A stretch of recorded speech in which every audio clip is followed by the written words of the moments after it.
कनकमहामणिभूषितलिङ्गं फणिपतिवेष्टितशोभितलिङ्गम्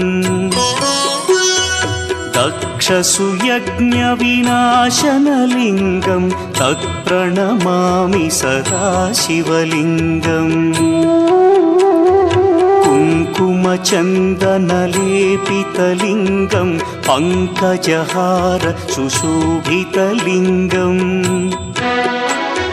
सञ्चितपापविनाशनलिङ्गं तत्प्रणमामि सदा शिवलिङ्गम्